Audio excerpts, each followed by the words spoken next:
Alhamdulillah, di beberapa pekan yang lalu kita libur dan kini kita kembali dimudahkan untuk melanjutkan pembahasan kita keterkaitan tentang puasa yang dilakukan seorang muslim, hukum-hukumnya, syariatnya, dan hal-hal yang berkaitan tentangnya.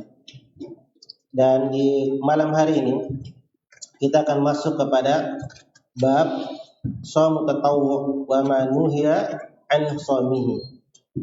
Bab tentang puasa at-tatawwu dan apa yang dilarang dari berpuasa terhadapnya. Perlu kita pahami, tatawwu itu bukan serta-merta bermakna sunnah, tetapi dia bisa diartikan sebuah tambahan.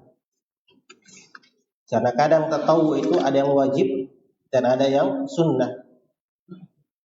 Dan juga nanti kita akan bahas tentang apa puasa yang seseorang itu terlarang untuk melakukannya di sebuah hari. Dan insyaallah ta'ala kita akan menyelesaikan bab ini mungkin di 2 kali pertemuan sehingga selesai kitabus syiyam. Baik. Kita masuk di hadis pertama di dalam pembahasan ini. Iqra. Bismillahirrahmanirrahim. Qala muallif al-Hafidz Ahmad bin Ali ibn Hajar al-Asqalani rahimahullahu taala fi kitabihil Bulughul Maram fi babu shaum tatawwu an Abi Qatadah al-Ansari radhiyallahu anhu anna Rasulullah sallallahu alaihi wasallam su'ila an shaumi yaumi Arafah faqala yukaffiru sanatal madiyata wal baqiyata wa su'ila an shaumi yaumi Asyura faqala yukaffiru sanatal madiyata wa su'ila an shaumi yaumi Itsnaini faqala dzalika yaumun wulidtu fihi wa bu'itsu fihi wa unzila alayya fihi rawahul Muslim. Baik. Jadi hadis ini yang pertama berbicara tentang beberapa puasa sunnah. Sebelumnya derajat hadis ini maklum, dia hadis yang diriwayatkan dari Imam Muslim. Baik. Di sini di dalam hadis ini bahwasanya dari Abu Qatadah al-Ansari, Rasulullah sallallahu alaihi wasallam ditanya tentang puasa di hari Arafah. Maka Nabi menyebutkan pahala dari puasa di hari Arafah, yaitu diampuni apa yang telah berlalu dari dosa-dosa selama setahun dan apa yang akan datang dari setahun. Ini menunjukkan tentang keutamaan puasa hari Arafah. Dan ditanya tentang puasa hari Asyura, maka Nabi berkata, diampuni setahun yang telah berlalu dari dosa-dosa. Dan ditanya tentang puasa hari Senin, maka Nabi mengatakan, hari itu adalah hari yang aku dilahirkan padanya dan aku diutus padanya, dan hari yang diturunkan wahyu terhadapku. Jadi 3 puasa di sini. Nah, ini yang pertama puasa Arafah. Puasa Arafah hari apa? 9 atau 10? 9. Taib. Asyura 10. Taib. Di sini akan dijelaskan 3 jenis puasa di sini. Yang pertama tentang puasa hari Arafah. Jelas keutamaannya, diampuni dosa yang setahun berlalu dan setahun yang akan datang. Jadi subhanallah, di dalam Islam itu sangat banyak kemuliaan, sangat banyak rahmat Allah Subhanahu wa taala. Manusia bersama dengan dosanya di setiap hari dan di setiap waktu, ada yang Allah Subhanahu wa taala persiapkan sebuah amalan yang dengannya dosa-dosa itu terhapuskan. Salah satunya adalah puasa di hari Arafah. Demikian juga dan hukum dari puasa Arafah jelas. Dia adalah sunnah, Dia adalah sunnah yang dilakukan di tanggal 9 bulan Dzulhijjah. Taib. Dan Nabi sallallahu alaihi wasallam melakukan hal perkara tersebut. Kemudian tentang puasa di hari Asyura, itu yang terjadi tanggal 10 Muharram. Yang kita katakan telah kita bahas kemarin, yang utamanya adalah 9, 10, 11. Kemudian apa? 9, 10.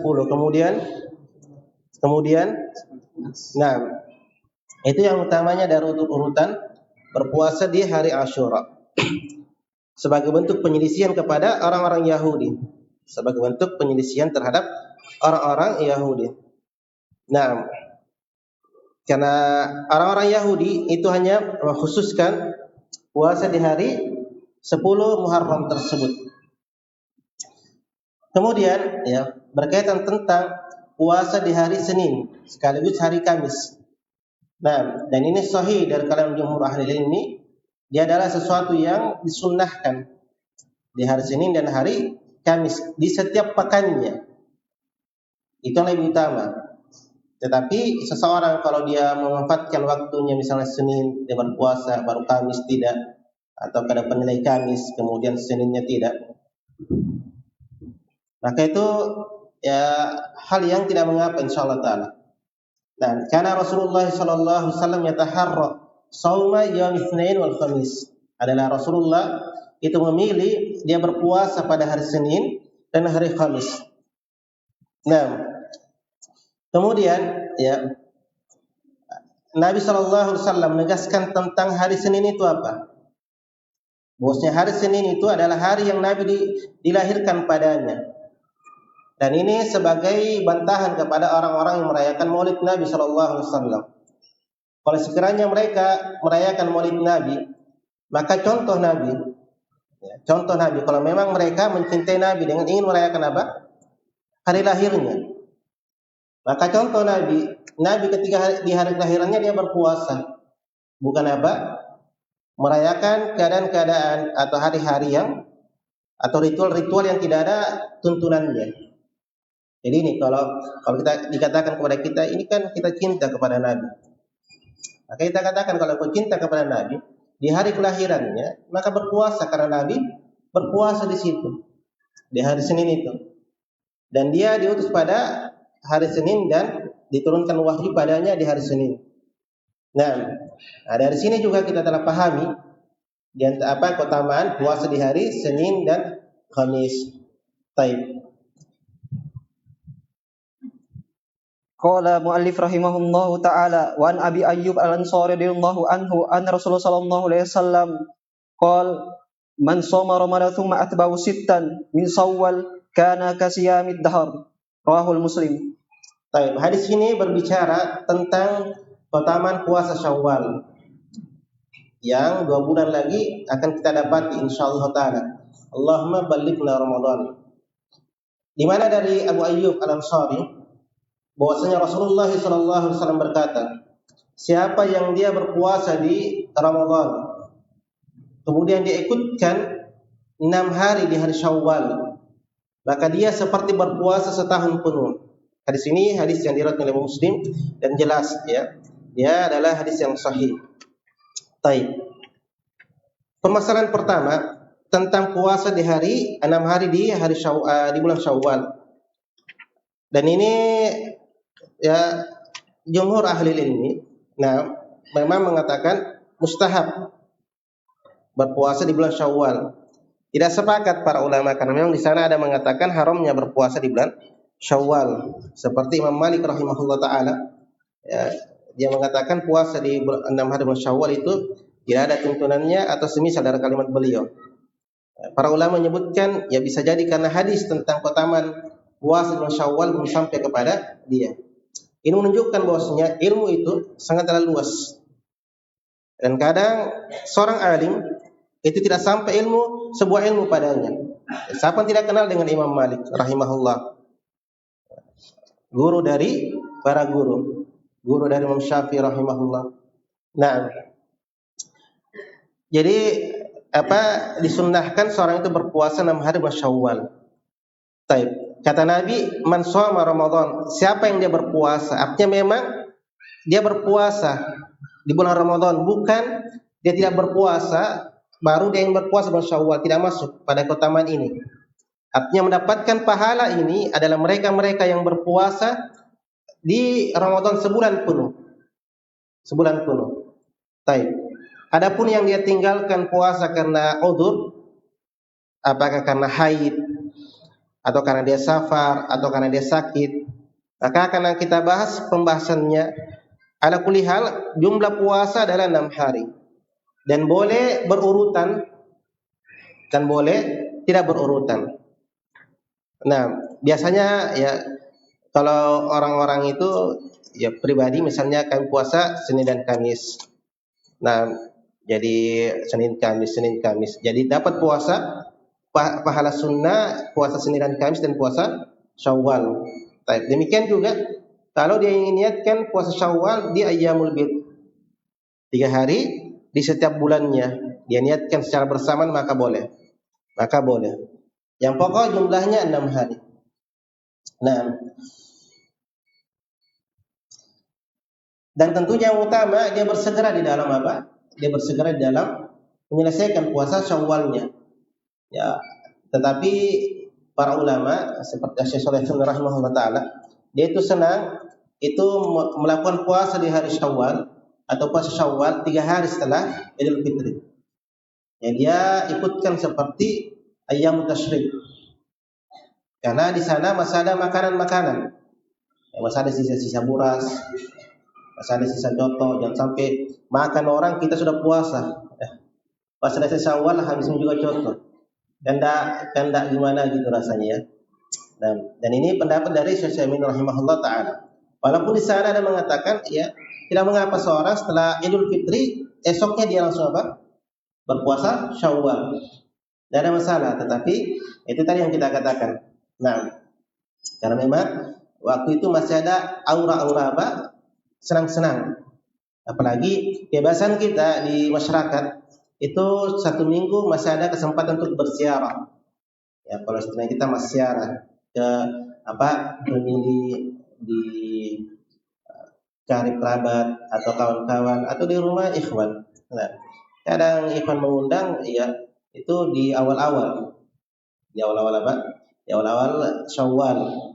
Jadi kadang kita banyak udzur. Banyak teman-teman yang berudzur karena dia langsung berpuasa di waktu tersebut. Baik. Kemudian berkaitan tentang di sini dikatakan tadi man shoma Ramadan tsumma atba'a. Kemudian dia ikutkan. Artinya memang harus sempurna Pak puasa Ramadannya. Kalau dia berudzur, maka para ulama menyebutkan mana apakah didahulukan mengqadha puasa atau puasa Syawal. Mengingat puasa Syawal ada terbatas harinya. Beda kalau puasa kemarin. Dia bisa sampai apa? Bulan Sya'ban. Puasa Syawal tidak terbatas hanya pada puasa Syawal. Di sini silang pendapat di kalangan para ulama. Ya, seingat Anda Syekh Shalih Fauzan hafizahullah taala dia katakan dia dahulukan qadha puasanya. Karena mendahulukan yang wajib itu lebih utama dibanding apa? Yang sunnah. Baik.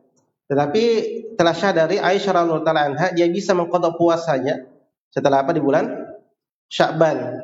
Dan ini tidak tergambarkan kepada kita bahwasanya Aisyah tidak berpuasa Syawal. Nah, dari sini ya kita katakan bagi siapa yang punya kesungguhan mengqadha puasanya di bulan Syawal, maka itu yang dahulukan. Ya ini kalau cuma 10 saja. Nah, maka dia qadha puasanya dahulu di bulan Syawal, kemudian dia lanjutkan apa? Puasa Syawalnya. Baik, itu lebih apa? Lebih bersesuaian dengan konteks hadis. Tetapi kalau dia artinya punya kelemahan dari hal tersebut, maka tidak mengapa dia berpuasa Syawal dahulu dan tidak qadha puasanya di apa? Di hari-hari yang lain. Di hari-hari yang lain. Wallahu taala alam. Nah, adapun makna kalimat dia seperti berpuasa setahun penuh. Kenapa? Karena satu kebaikan yang dilakukan seorang muslim itu apa? Bernilai 10. 30 puasa berarti berapa? 300. 6 berarti 60. Ya, kita ketahui penanggalan Islam itu kalau bukan 29, 30 hari. Sehingga kadang 360 hari sama dalam setahun. Nah, ini subhanallah ya. Nabi itu tidak tahu menghitung dan tidak tahu membaca.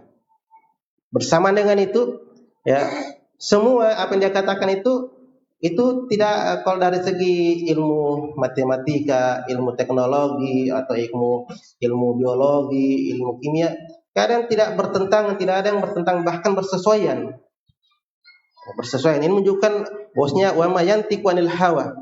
In huwa illa wahyu yuha. Tidaklah Nabi itu berucap apa dari hawa nafsunya, melainkan semua itu dari wahyu Allah Subhanahu wa taala. Ini subhanallah ya.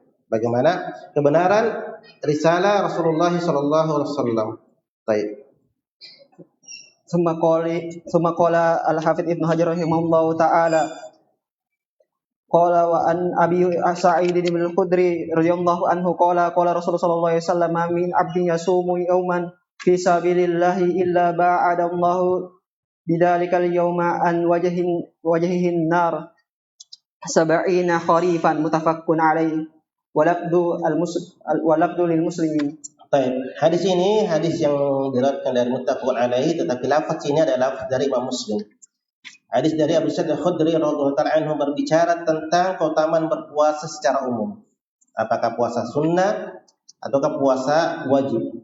Nah, di mana kata Rasulullah tidaklah seorang hamba yang dia itu berpuasa di hari dia berpuasa sehari di jalan Allah. Maksud dari fi sabilillah adalah karena wajah Allah. Walaupun di sana ada penafsiran yang lain, tetapi yang al-aqrab makna dari fi sabilillah karena ada yang mengatakan jihad, tapi yang terdekat adalah dia berpuasa karena mengharapkan wajah Allah. Ini semata-mata karena Allah. Melainkan apa? Allah Subhanahu wa taala akan menjauhkan hari yang dia berpuasa di situ, wajahnya dari neraka sejauh 70 kharifa. Taib. Jadi ini apa? Menunjukkan keutamaan puasa semata-mata karena Allah. Puasa apa saja? Ini 70 kharifa selama 70 tahun. Ini subhanallah. Jadi dia berpuasa hari Senin dan Kamis. Ada dia berpuasa Daud, ada dia berpuasa ayyamul bid. Dia sehari dia berpuasa di situ. Nah, ini karena kalimatnya apa? Ma min 'abdin yasumu yauman, sehari saja. Bukan ayyam, tapi yauman. Dia mengharapkan wajah Allah.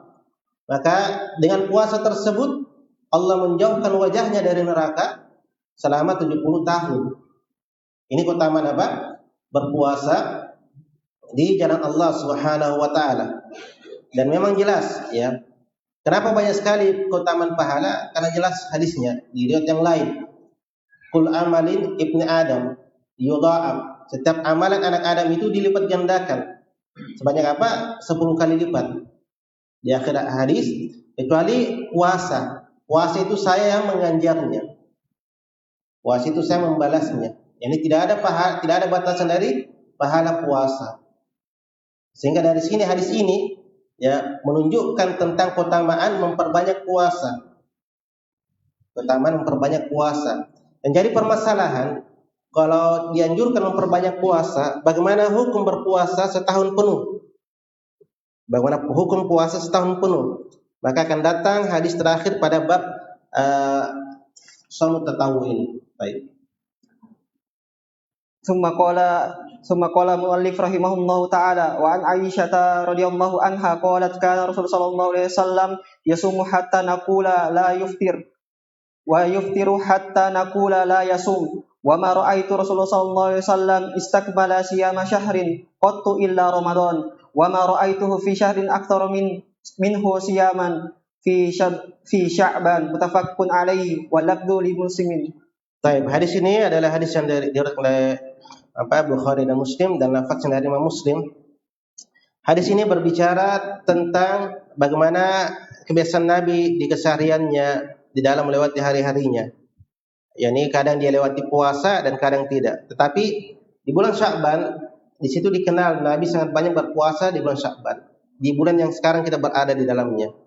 Yang kata Aisyah radhiyallahu anha adalah Rasulullah sallallahu alaihi wasallam itu dia berpuasa sampai-sampai kami itu menduga dia tidak akan berbuka. Artinya saking banyaknya dia berpuasa, seolah-olah Nabi berpuasa setiap hari. Wa yaftiru hatta naqul, dan dia berbuka seolah-olah sampai-sampai kami berkata dia tidak akan berpuasa. Nah, menunjukkan bahwasanya Nabi itu tidaklah berpuasa sepanjang tahun. tidaklah berpuasa sepanjang tahun. Kadang dia berbuka, seolah-olah Nabi dikatakan Nabi ini tidak berpuasa, lama tidak berpuasa.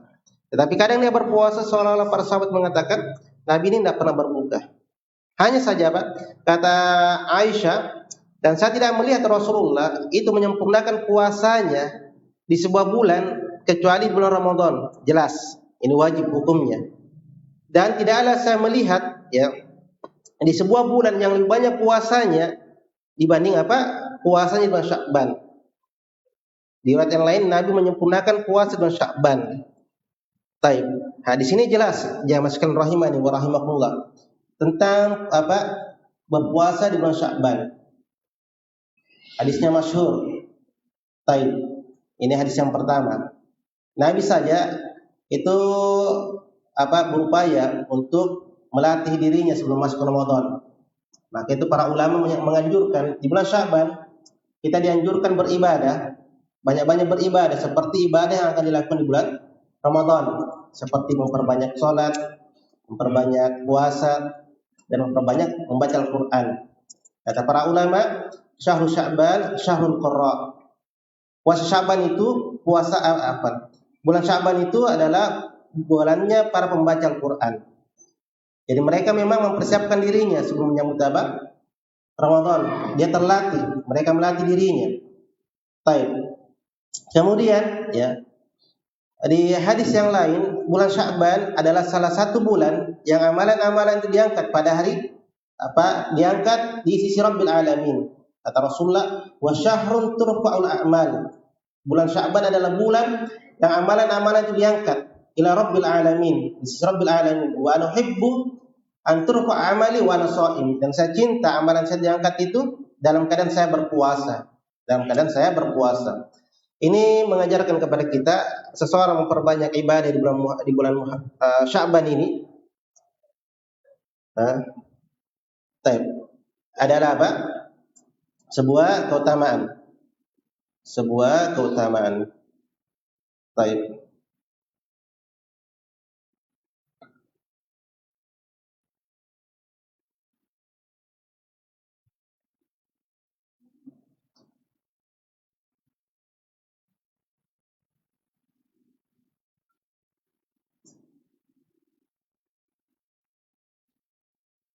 Nah, jadi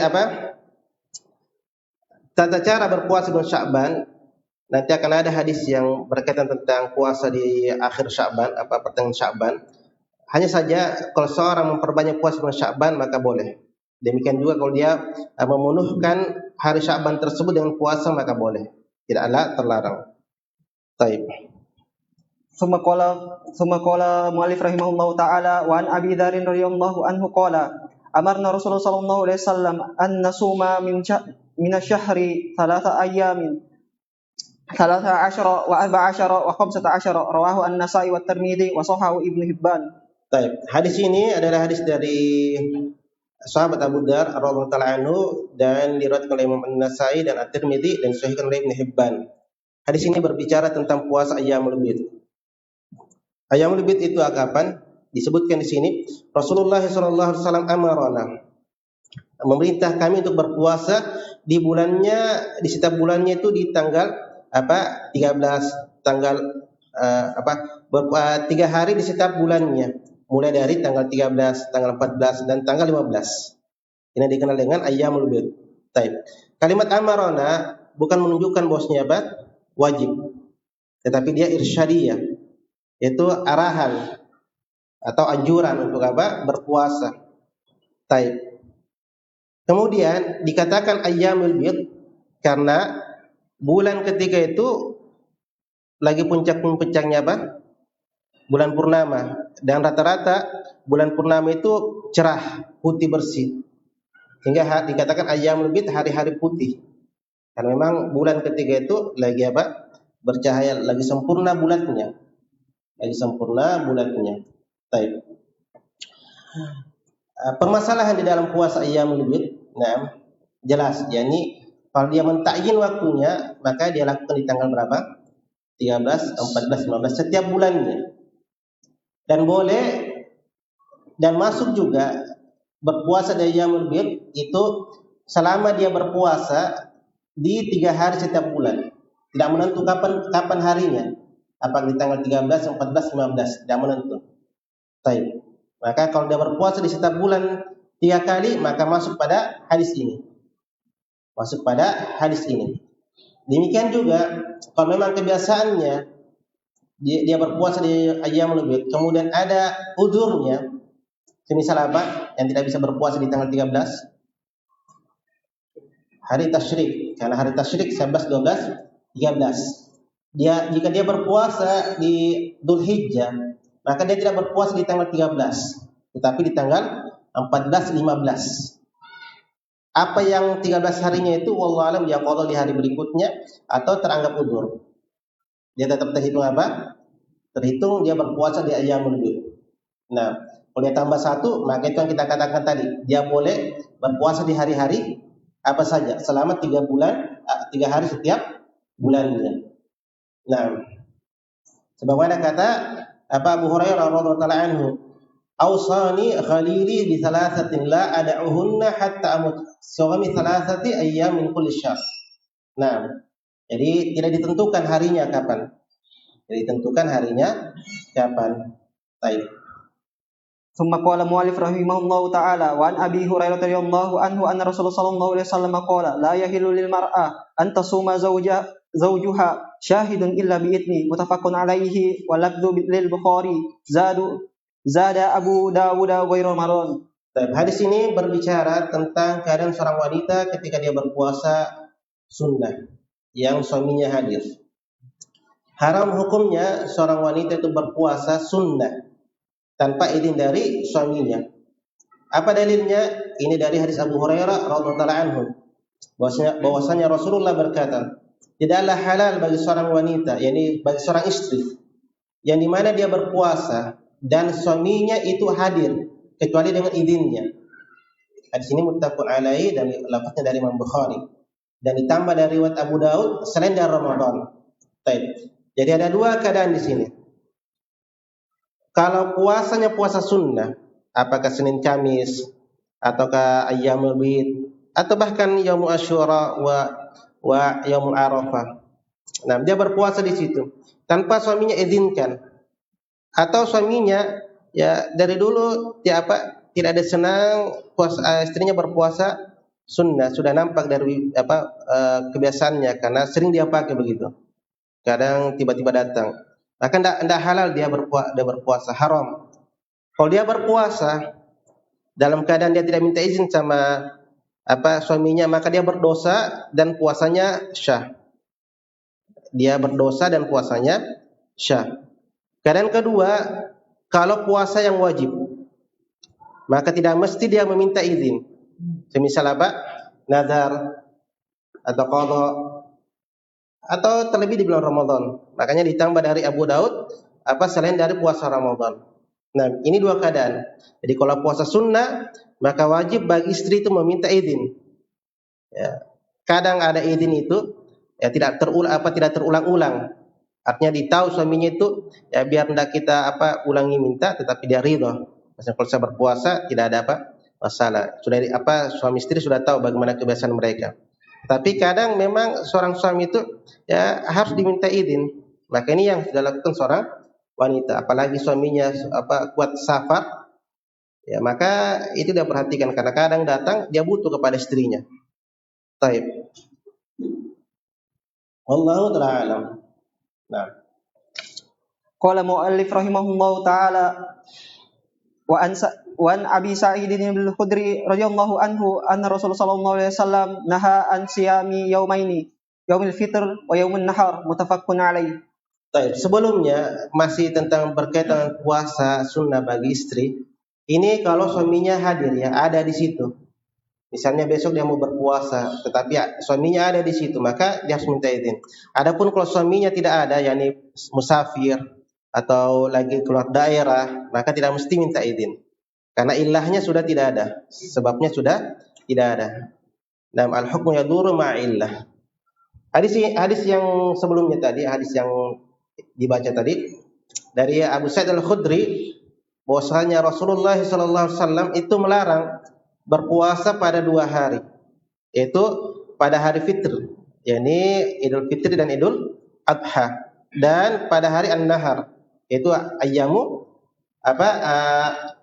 tasyrik, ayam nahar yang ada 4.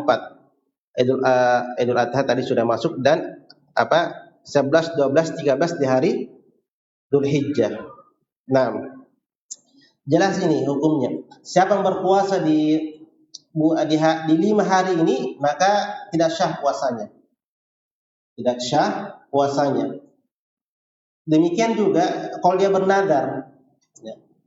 Dia bernadar misalnya, dia akan berpuasa di setiap hari Senin dan Kamis, dan bertepatan hari tasyrik di Senin atau Kamis, maka tetap dia tidak boleh berpuasa. Tetap tidak boleh dia berpuasa. Nah, adapun nadarnya maka dia qada di hari setelahnya atau di hari yang tidak dilarang darinya berpuasa. Di hari yang tidak terlarang untuk berpuasa. Wallahu ta'ala alam. Jadi seorang yang berpuasa di hari Idul Fitri atau Idul Adha atau yang tasyrik, maka haram hukumnya. Baik.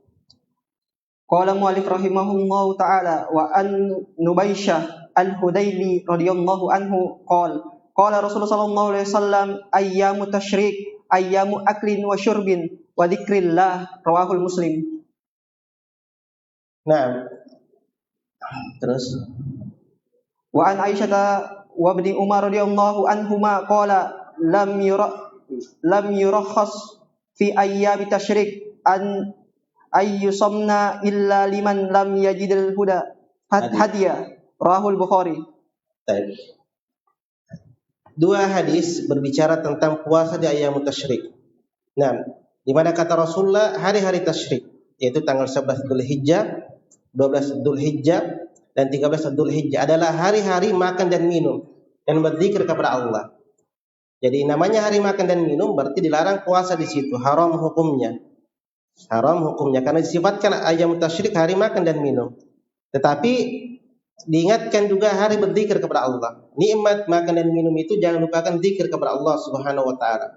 Nah, jangan sampai kita di hari tasyrik itu seperti binatang begitu, makan saja terus kerjanya. Sampai lupa salat, sampai lupa dan seterusnya. Nah, ini jelas ya, tidak boleh berpuasa di ayyam tasyrik.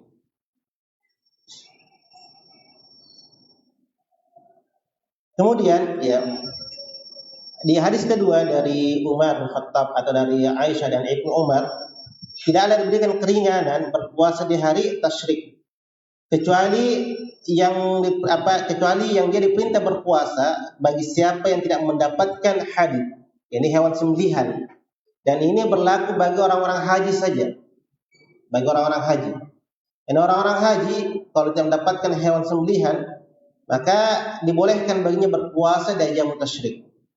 Adapun orang tidak haji, maka haram hukumnya berpuasa di ayyam tasyrik. Jadi yang diringankan untuk berpuasa di ayyam tasyrik adalah mereka yang tidak mendapatkan hewan sembelihan di ayyam tasyrik ketika dia sedang menunaikan ibadah haji. Wallahu ta'ala alam. Baik. Qala mu'allif rahimahullahu ta'ala wa an Abi Hurairah radhiyallahu anhu anna Nabi sallallahu alaihi wasallam qala la takhussu lailatal jum'ati bi qiyami min baitil laili wa la takhussu yaumal jum'ati bi siyami min bainil ayyam illa an yakuna fi saumin yasumuhu ahadukum rawahul Muslim. Masih. Wa an aidan radhiyallahu anhu qala Rasulullah sallallahu alaihi wasallam la yasumanna ahadukum yaumal jum'ati illa an yasuma yauman qablahu aw yauman ba'dahu muttafaqun alaih. Hadis ini berbicara tentang berpuasa di hari Jumat. Berpuasa di hari Jumat, apa hukumnya?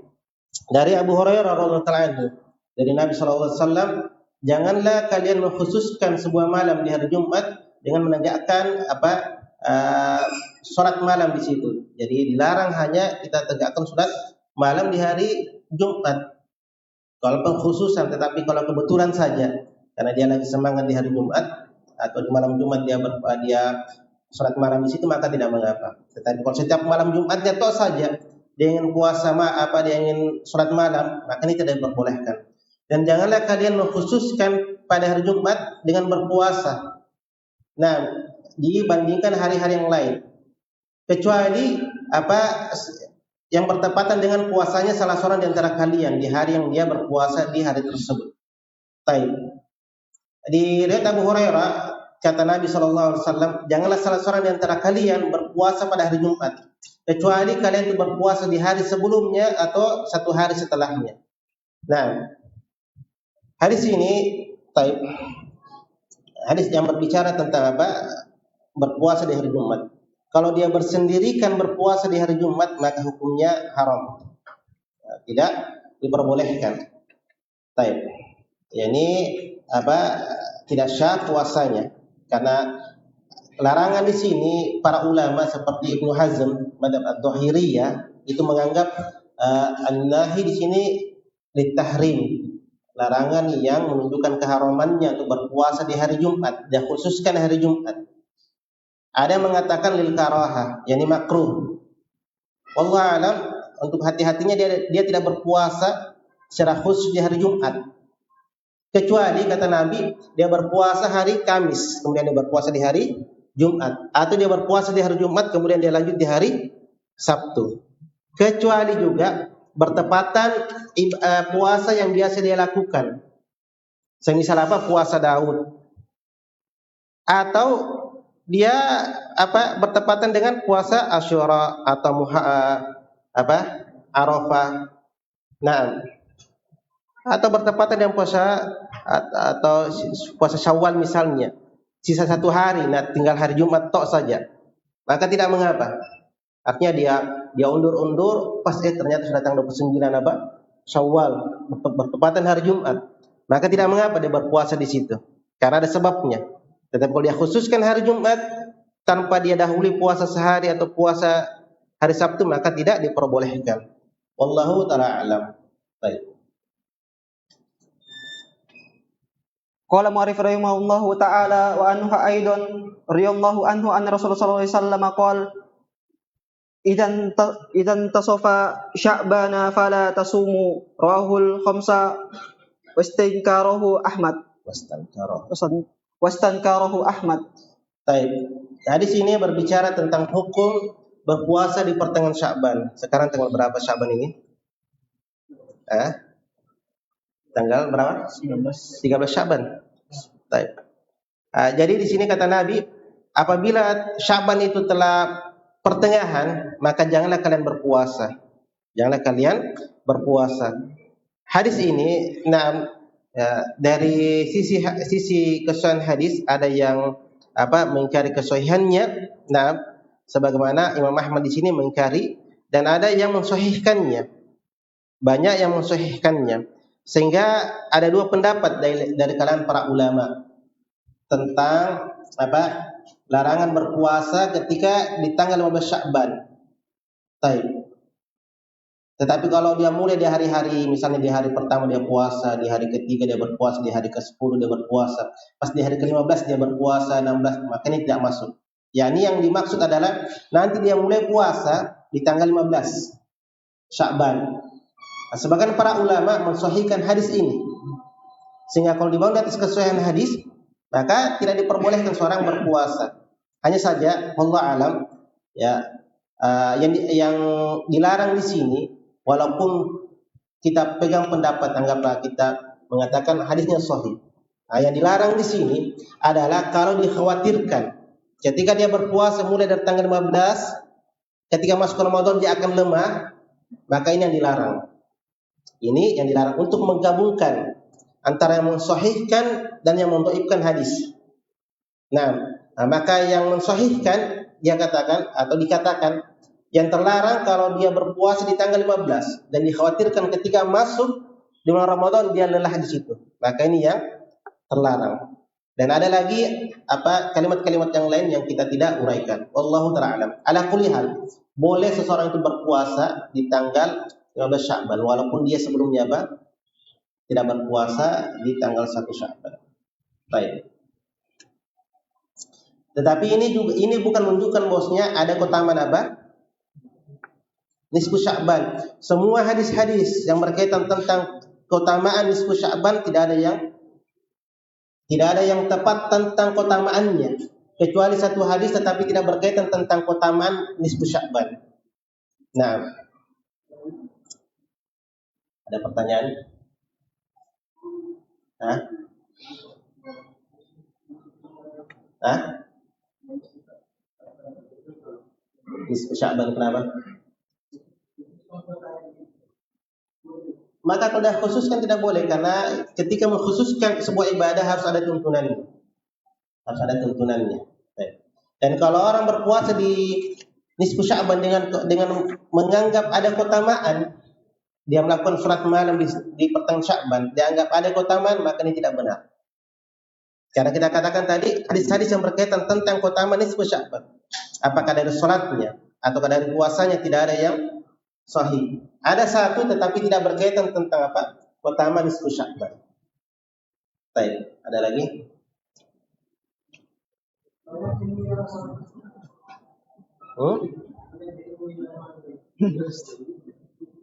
Apa?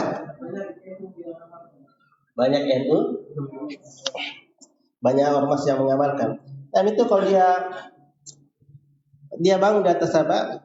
Pendapat-pendapat yang mereka anggap kuat ya. Tapi kita katakan sebagai penuntut ilmu, dan ini gunanya kita belajar.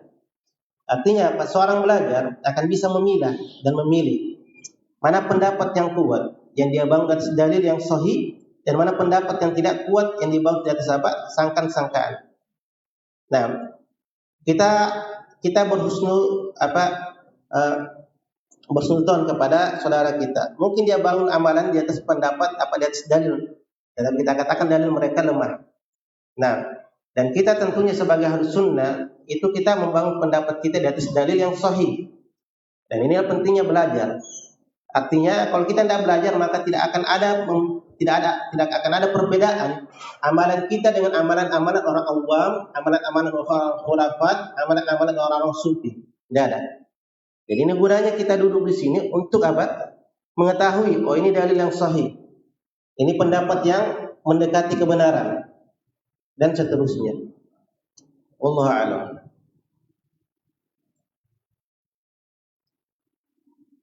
Kalau kita belajar baru kita mau bilang kan ada di pendapat begini, ada di pendapat begini. Maka kita katakan tidak ada gunanya antum duduk menghabiskan waktu kalau begitu cara berpikirnya kita. Ya. Karena akan menjadi semua permasalahan di dunia ini tidak ada yang haram. Tidak ada yang terlarang. Karena semua ada pendapat-pendapat para ulama. Maka dari itu kata para ulama membangun sebuah kaidah, siapa yang mengambil semua rukhsah, ini pendapat-pendapat yang ringan atau pendapat yang para ulama tergelincir darinya, dia mengatakan ada pendapat begini. Siapa mengumpulkan semua pada dirinya, maka dia akan terjatuh dalam kesesatan. Atau ada kalimat yang lebih parah dari itu. Baik, wallahu a'lam.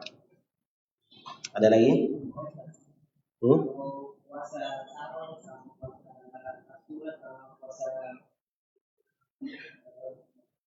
Arafah.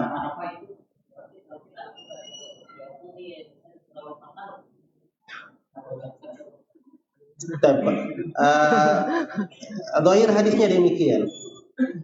Artinya seorang ketika berpuasa di bulan Syawal, di hari Arafah, maka diampuni yukafiru sanatal madiyah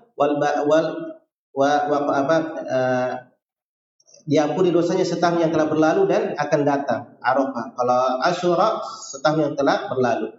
Para ulama memberikan ketentuan diampuni dosanya kalau dia menjauhkan diri dari dosa-dosa besar. Menjauhkan diri dari dosa besar, baru diampuni dosa-dosanya. Baik. Adapun puasa Syawal itu hadisnya tidaklah mengatakan digugurkan dosa, tetapi dia seperti berpuasa selama setahun penuh. Kalau diikutkan berpuasa dengan Ramadan. Nah, ada lagi? Bisa berapa hadis itu? 1, 2, 3, 4. Bisa 4 hadis. 4 hadis. 4 hadis. Insyaallah kita selesaikan di pertemuan berikutnya ya. Tidak ada pertanyaan lagi? Hah?